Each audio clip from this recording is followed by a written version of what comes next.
August 30-ന് പുന്നമടക്കായലിൽ നടക്കുന്ന Nehru trophy മത്സരത്തിൽ പങ്കെടുക്കുന്ന വില്ലേജ് ബോട്ട് ക്ലബിന് രുചിക്കൂട്ടൊരുക്കുകയാണ് ഈസ്റ്റേൺ കറി പൗഡർ. 2 ആഴ്ച നീളുന്ന പരിശീലനത്തിൽ തുഴച്ചിൽക്കാർക്ക് വേണ്ടിയുള്ള ഭക്ഷണം ഒരുക്കുന്നത് ഈസ്റ്റേൺ കറി പൗഡറാണ്. ഈ വാർത്തയോടുകൂടി ബുള്ളറ്റിൻ പൂർണ്ണമാകുന്നു. നമസ്കാരം.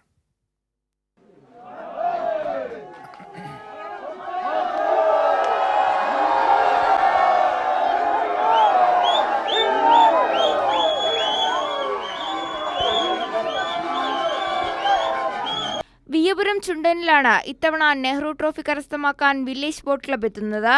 കഴിഞ്ഞ തവണ ഫൈനൽ മത്സരത്തിൽ ഒരുപോലെ ഫിനിഷ് ചെയ്ത PBC വില്ലേജ് ബോട്ട് ക്ലബ്ബുകളിൽ നിന്നും വളരെ കഷ്ടപ്പെട്ടാണ് ബോട്ട് റേസ് കമ്മിറ്റി വിജയികളെ കണ്ടെത്തിയത്.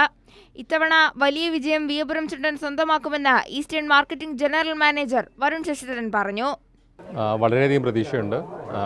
ഇതുപോലെ വില്ലേജ് ബോട്ട് ക്ലബ്ബ്, അതുപോലെ വിയപുരം ചുണ്ടൻ, ഇവരായിട്ട് ഈസ്റ്റേൺ അസോസിയേറ്റിയിൽ വളരെയധികം അഭിമാനവും പ്രതീക്ഷയും സന്തോഷവുമുണ്ട്.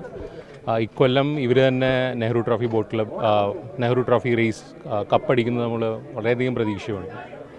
ഈസ്റ്റേൺ ഇതിനു മുമ്പും നെഹ്റു ട്രോഫി ബോട്ട് റേസ് അതുപോലെ ക്ലബ്ബുകളായിട്ട് അസോസിയേറ്റ് ചെയ്തിട്ടുണ്ട്. എന്നാലും ഈ ഒരു ലെവലിൽ നമ്മൾ ആദ്യമായിട്ടാണ്. അതുപോലെ അപ്പോൾ ഇതൊക്കെ കാണാൻ പറ്റി. കേരളത്തിൻ്റെ ആവേശമാണ് ഈ നെഹ്റു ട്രോഫി ബോട്ട് റേസ്, ആലപ്പുഴയുടെ ആവേശമാണ്. അപ്പോൾ ഇതിൻ്റെ കൂടെയൊക്കെ പങ്കുചേരാൻ പറ്റിയതിൽ വളരെയധികം സന്തോഷമുണ്ട്. ഓണത്തിന് തൊട്ടു മുൻപാണ് ഇത്തവണ നെഹ്റു ട്രോഫി മത്സരങ്ങൾ പുന്നമടക്കായലിൽ നടക്കുന്നത്. അതുകൊണ്ട് തന്നെ മുൻവർഷങ്ങളെക്കാൾ മികച്ച ആവേശമായിരിക്കും ഇത്തവണ വള്ളംകളിയിൽ കാണാൻ സാധിക്കുക.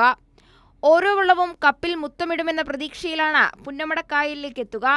എന്നാൽ കഴിഞ്ഞ തവണ സെക്കൻഡിൽ ഒരംശത്തിൽ കപ്പ് നഷ്ടമായ വിയപുരം ചുണ്ടൻ ഇത്തവണ കപ്പടിക്കുന്നതിനു വേണ്ടിയാണ് വിയപുരം ഫാൻസ് അസോസിയേഷന്റെയും ഈസ്റ്റേണിന്റെയും നേതൃത്വത്തിൽ പുന്നമടക്കായലിലെത്തുക.